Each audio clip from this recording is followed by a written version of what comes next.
every now and then it's fun to bring on people I know, and it's going to benefit you because you're going to get to love this guy too. You heard us talk about Reed Animal Hospital, and they have locations in Saratoga and Campbell for those in the Bay Area. And if you're listening in Nashville or where we have people, every now and then it surprises me. You'll get a download, in Brazil, or stuff like that. If you come to the Bay Area, check out Dr. Reed, but I know him as Dave, but I'm going to call you Dr. Dave because I think it's important for this.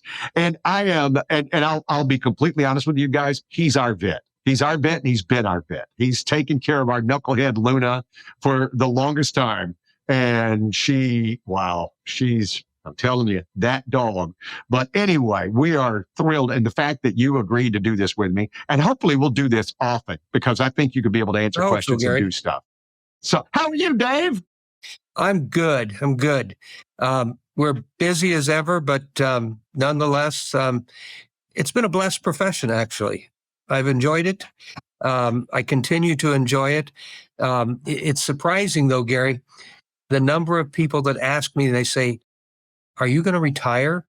And I think to myself, no, I don't think so. I love what I do. It's been an interesting career as well. Well, because you get that immediate feedback, whether it's helping a dog or animal, a loved one transition, but keeping them healthy. And you get to see that automatic thing, right?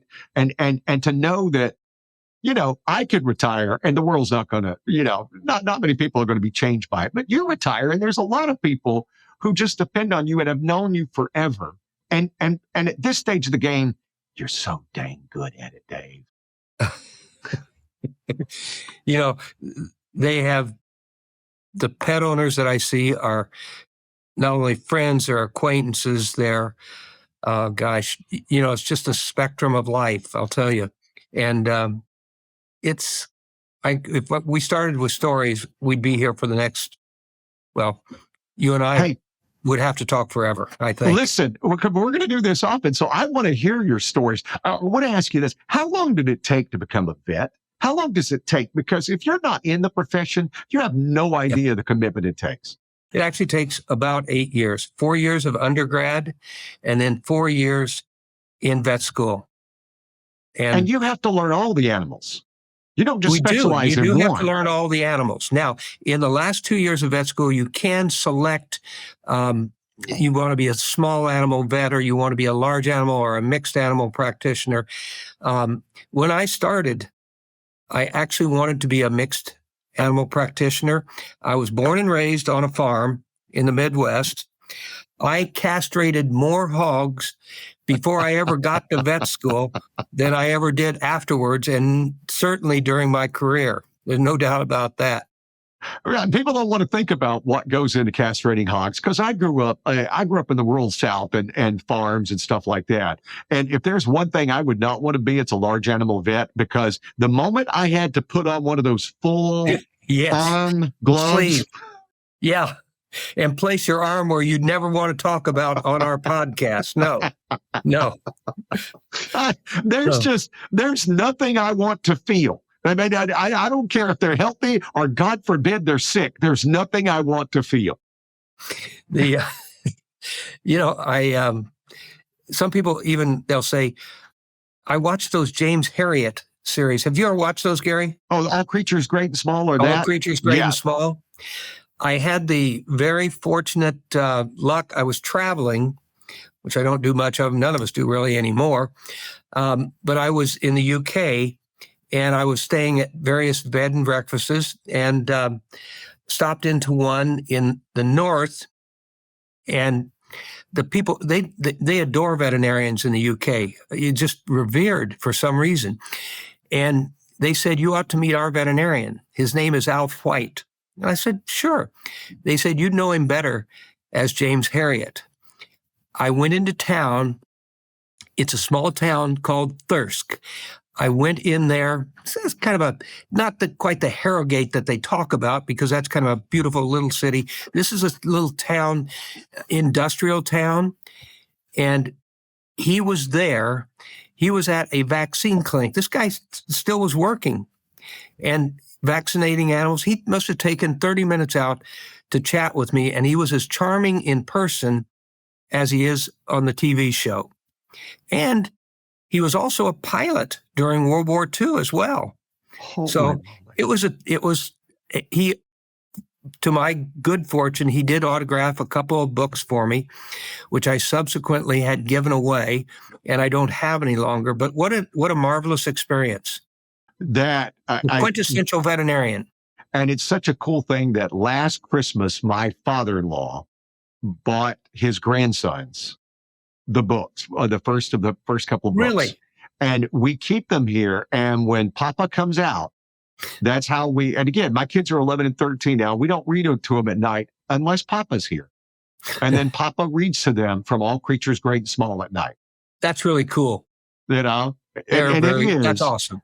And my thing is, I've always had animals, and I grew up in the rural South back before there was nobody had a fence, nobody put their dogs away. I've been bitten more times than you even want to think about.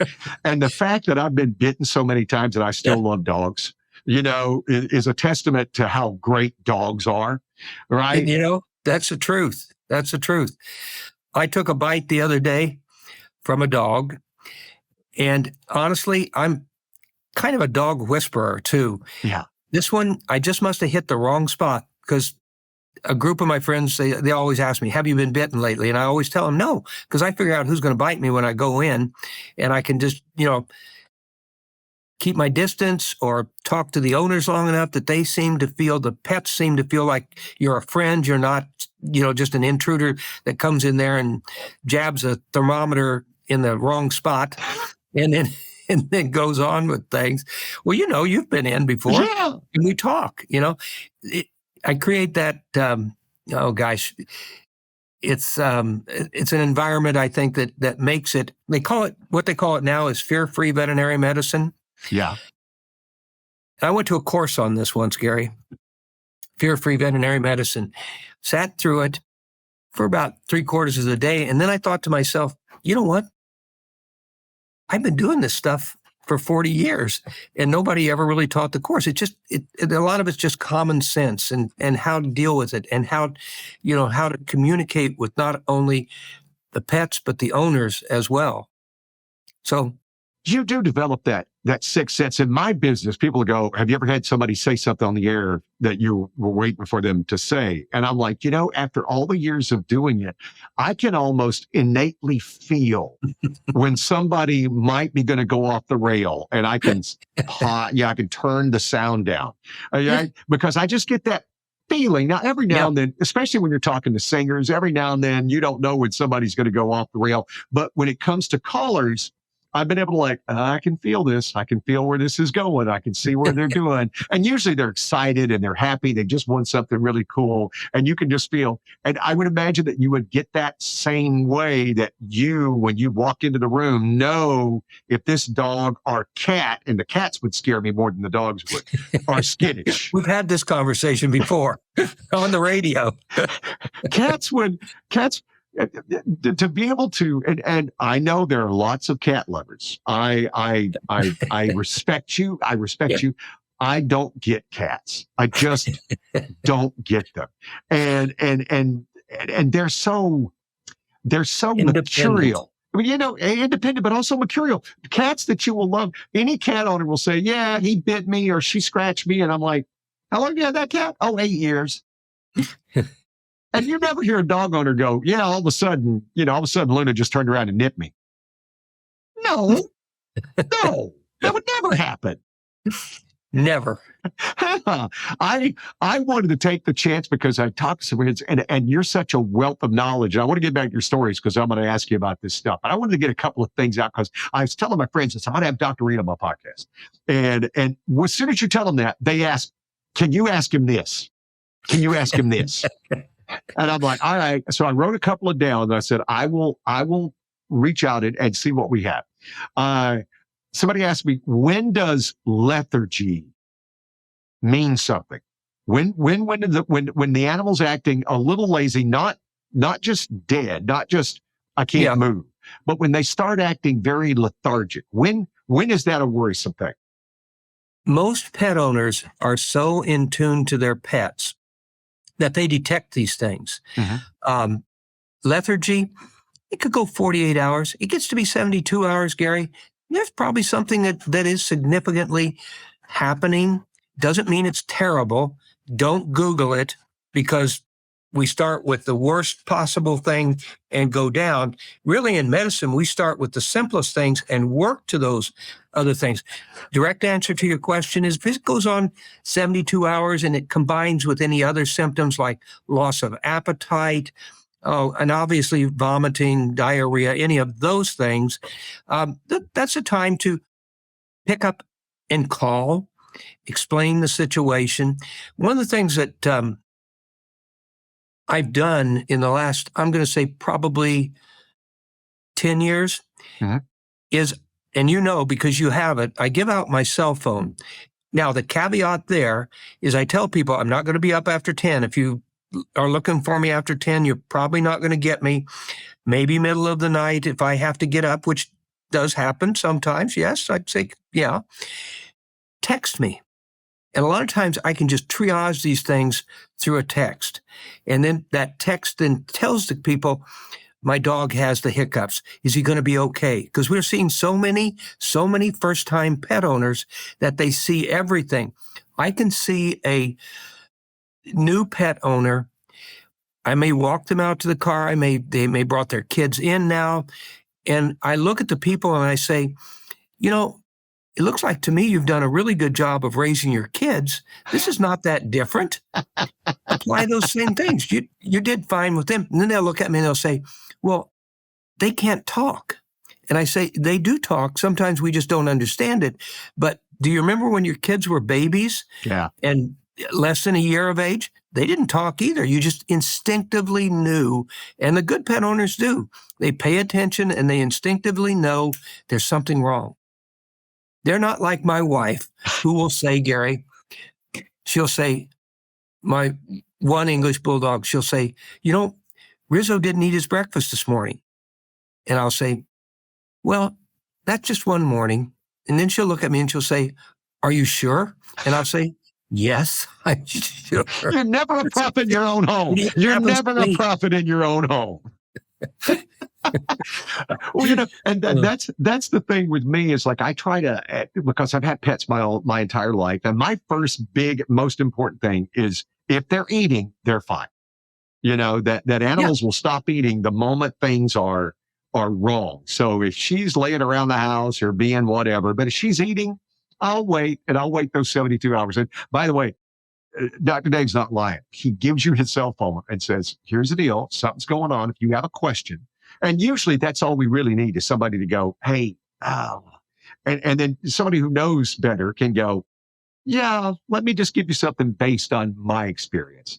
Because they become, and you and I've had this conversation, they truly do become this member of your family. And you see, they're not our children, but they are a significant member of the family. And this has changed. So, Gary, in the 40 plus years that I've been doing this, the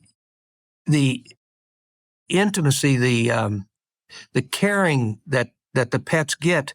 And I was talking to somebody the other day, and it was at a dog training class.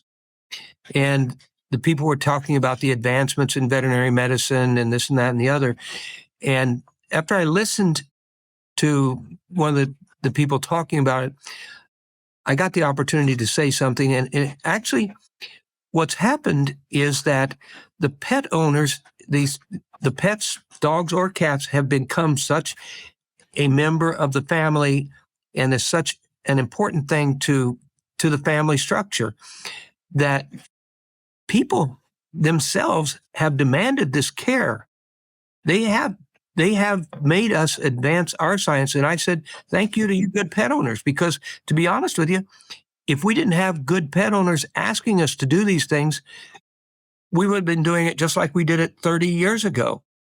And I think that truly the good pet owners, the ones that are there in the dog training class, and they're, making it so their kids, as they went to preschool, the dogs go to their training classes and they become a more functional member of the family at that point. I am so excited to be working with the Nugent Family Counseling Center, founded by Dr. Jeff Nugent. They have 3 office locations in San Jose, Santa Clara, and Reno, Nevada. What they do is support a diverse community of children, adolescents, adults, and families who are affected by conditions such as addiction, depression, anxiety, trauma, stress, and grief. They strive to provide clients with the tools needed to understand and acknowledge the effects that their emotions and behaviors have on themselves and their personal relationships. As Dr. Nugent told me, we try to help our clients fix what's wrong. They don't want you coming forever. They want to help you get past this problem. And they also remind families what they love about each other and utilize a combination of individual, family, and couples therapy. They can help you no matter what you're facing. You do not have to go through this alone. Check out NugentTherapy.com. NugentTherapy.com. You can do this, and they can help. If you're looking for Western wear, you need to find Winchester Western Wear at 1185 South Bascom Avenue in San Jose. You're not going to find the perfect outfit at the mall or the outlets. Come to the place with over 40 years of experience and all the top name brands like Herriot, Justin, Stetson, Tony Lama, and more. When you go to the great country shows at Shoreline, SAP, Club Rodeo, or Clola Shans, you'll be looking your best. From boots to hats to everything in between, with a knowledgeable staff that'll make the entire experience a fun one. Find them online at winchesterww.com. That's winchesterww.com. Or put this in your maps, 1185 South Bascom Avenue in San Jose. Winchester Western Wear. They'll help you find a look you love. I love how society has changed, that when I was growing up, especially in the Deep South, animals lived outside. Dogs lived outside when it was raining and cold and snowing, and you don't see that anymore. My friends, especially here in the Bay Area, all of us, you get worried if your dog's outside for 20 minutes. I know. Much less, and I'm so glad to see that animals they're an in-home proposition. Exactly. Well, where I grew up in the Midwest, on the farm, the dog, Skip, our pet of 16 years, was not allowed in the house. Now, he did stay on the porch that was glassed in and was heated and everything.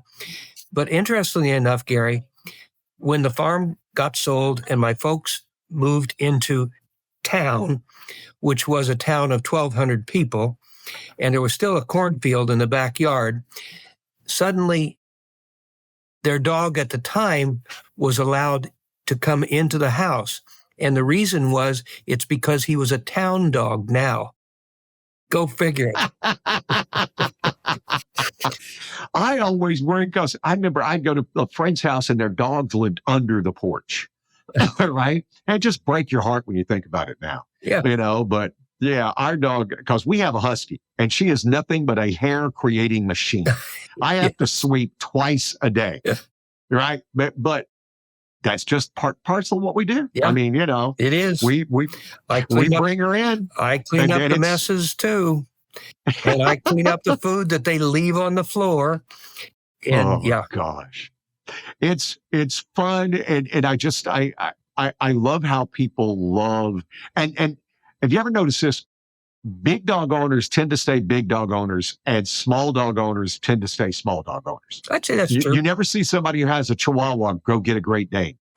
It's pretty unlikely. You know? And it's everybody kind of stays in their lane. They figure out their breeds. Now, I have always said I have a husky because she found us. She was a stray. She found us. And that was the good Lord saying, hey, you need a dog. Here she is. But I'd never even considered a husky. And to be honest, as I've told my wife and my kids, I'm like, she may be her only husky. She's kind of an unusual. She's low energy. She's kind of hangs out, but she still has that nervous thing where she's got to be with the pack and she can't be without you. That's the first thing we do. You're talking about families and how every time we leave or we go on a trip, even if it's just a weekend or an overnight stay, the first thing we do is we got to take care of Luna. Once we have Luna taken care of, now we can plan what we're going to do. Yeah. I think I told you last summer that my family decided to go back east and visit my mother-in-law. And my 2 kids, and they both have 2 dogs. We have 2 dogs. And I couldn't get away, but I turned into the babysitter for 6 dogs. And the first 2 days were utter chaos. After about 48 hours, we had a rhythm down to it, and we had a way of doing it. And then we were okay after that. But 6 is a lot to take care of, I'll tell you. I could not have multiple animals. We're toying with the idea of getting another dog just to have somebody to keep her company, but she doesn't do well around other dogs. Uh-huh. And that's just not who she is. She doesn't, if they're small, she gets aggressive. And if they're big, she gets very scared. And so we've just kind of learned, if I'm out on walks, people go, "Oh, can I?" And I'm like, she's not good with other dogs. I'm not being rude. I'm trying to save your dog. Have you seen the Amazon commercial where the dog tears up the house and then he sees the crate and then you can just see his face just kind of, "Oh no, they're going to put me in a crate." And then out pops the little, I swear to God, I watch that commercial completely every time. And I must say, it's actually kind of endeared me to Amazon, which I never thought would happen because of my wife's notorious Amazon deliveries of everything under the earth, I swear. Hey, listen, if they'll stop by to make sure we're okay if they haven't delivered in 2 days. Yeah. They'll not going, "You guys, we haven't seen you. Where are you okay?" This may be the best part of our podcast, knowing somebody else does that too. Oh, we are big people on the delivery service. No, but we're toying with that. Is that a good idea, especially for a nervous dog? Since I've got you, I'll ask you that straight up. Do you think it, or would it be too much stress for her? What, another dog? Yeah. Yeah. There'll be a period, but once they adapt to one another, yeah, I think so. I mean, I've always had 2 dogs or 2 cats. Right. My wife listens to my podcast religiously, and she's going to take that as the okay. Dr. Dave gave me his okay. I probably put the curse on you here. All right, I got to get back to my questions. My friends asked me that I promised I would ask. Okay. I would ask you. All right, should I bathe my cat? Bathing a cat is a very difficult thing. Brushing a cat is very, very important. I would say the cats are very clean animals too. They lick themselves, and they have this abrasive tongue that really keeps them very clean. No. So don't bathe your cat. Brushing, I think, is the thing to do. Yeah, I fear that if I don't lead a good life and I wake up in hell, I'll spend eternity bathing a cat. I think that might be very apt. So, be like, you better live the good life. That's what I got to say. Is it okay for dogs to eat vegetables? Yes. So they can. They don't want to usually, but they can. But some of them do. And you want to stay away from the onions, obviously. But carrots are fine. Don't find many that eat lettuce or something like that. Although my tortoise eats romaine lettuce. You didn't know I had a tortoise walking around the house. How old is the tortoise? It's about 8 or 9 years old, and it will live to be about 75. So that's a generational pet, like a parrot. Yeah. It was a rescue, Gary. I didn't go out and purchase it. It was a rescue. And it wasn't fed properly in the first year. So it's shell, and it's a sulcata, and it'll never get really big. But I swear to God, it's a happy pet around the house. The only downside to this one was when we first got it, he was in the wintertime, we'd let him come in the house, bring him in the house. And in the middle of the night, you would hear this clump, clump. And at first I thought, oh my God, somebody broke into the house. No, it was just the tortoise walking around. So. Yeah, I was, because I grew up again in the rural South, and turtles were things you just didn't mess with. They Yeah. bite you. Yes. Yeah. And especially the snapping turtles, which Yeah. were found in swamps and you shouldn't be around. If you find yourself in a swamp and in a snapping turtles environment, you have entered the wrong place. You have to go out of your way to get to their environment. Yes. Right. But it's horrifying if you Google snapping turtles and see what you find. I'm not going to, because I'm not getting another one. The sulcata, it actually has a personality too, because it can talk to it, and it respond, kind of wave its head up and down, that sort of thing. Yeah. But they're gentle, mild. He was a rescue. I wouldn't go out and purchase one, but he was a rescue. How did you feel about snakes before you got into the veterinarian business?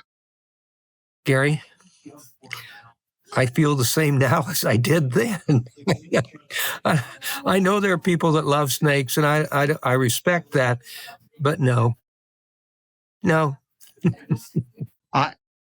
I have always sat back and I have friends of mine who had snakes, and I'm like, most snakes leave their nest after they lay the eggs, because otherwise they will eat the young. If they would eat their own young, how much loyalty do you think they have to you? Well, I don't think there's a lot of personality there, but no. Yeah, snakes tend to think either I can eat it or it can eat me. I think that's the demarcation line, right? I mean, or I can wrap that's what a snake thinks. Myself around it and choke it. So, and the people who own the venomous snakes, that's the stuff I get. I get just like, are you crazy? I mean, other than just having this animal in a box that you can look at, and oh, by the way, if the box breaks, good luck. That brings up an interesting point too. Zoos. Yeah. And I know it's a learning experience for people, but when I go to a zoo, I'm going to be really honest, it bothers me to see those animals in those cages and that sort of thing. I had did a veterinary trip to Africa one time, the Masai Mara, and it was delightful. It was a photographic one. It was delightful to see them in their own environment. And I look at them there, and I know they're well kept. I know they're well fed, all the above, but it's such an unnatural environment for them to compare that to what we saw in Kenya, it was just unbelievable. I have the same feelings that you do on zoos. When I worked in Pueblo, Colorado, they had a little zoo there. And in the middle of the zoo, they had this small bear in a round circular containment that was no bigger than where I'm sitting. I mean, and as I have my arm stretched out, it was that big, and it was a round circular thing. And I was just like, and this was a long time ago. This was back in the 80s.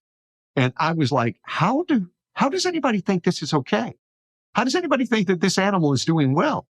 I mean, if you put a lizard in this place, maybe I could see, but even then the lizard would be like, but to have a mammal, a big mammal in this, I understand when zoos, when they rescue animals that would die out in the wild. Okay, I'll give you that. But man, I'm right there with you. When you see a big cat in a zoo, treat them in the wild. That's what I would think would be appropriate. And there are veterinarians that in Africa that are very humane and treat these pets and that sort of thing. Not pets, because they're wild animals. Yeah. I cannot think of anything scarier than seeing a big cat in the wild with you and no barriers. I mean, can you imagine what it's like to see a tiger or a lion 30 feet from you? Also think about a rhinoceros coming at you too. Yeah, but a rhinoceros isn't going to look at you as a food source. Yeah. I mean, when you're 30 feet away from a big cat, you are now prey. A rhinoceros and a hippopotamus you are an annoyance, but they have no interest in eating you. A tiger's looking at you going, yeah, I could feed the cubs off that. Yeah. And it's like, oh, that would so freak me out And beyond their belief. vertical leap is unimaginable.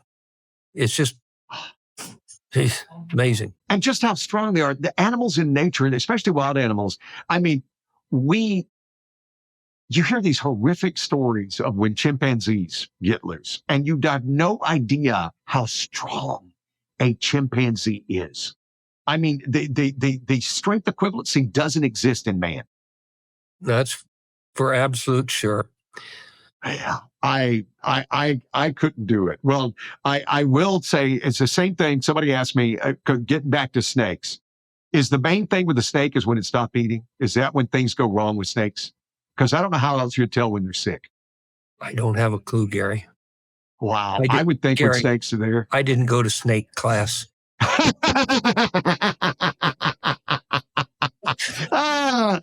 Okay. How about this? You know what terrifies me? Parrots. Parrots? Parrots. Really? Big birds, because I had friends of mine, and they're same thing. They live 75, 80, 85 years, yes, right? Yes.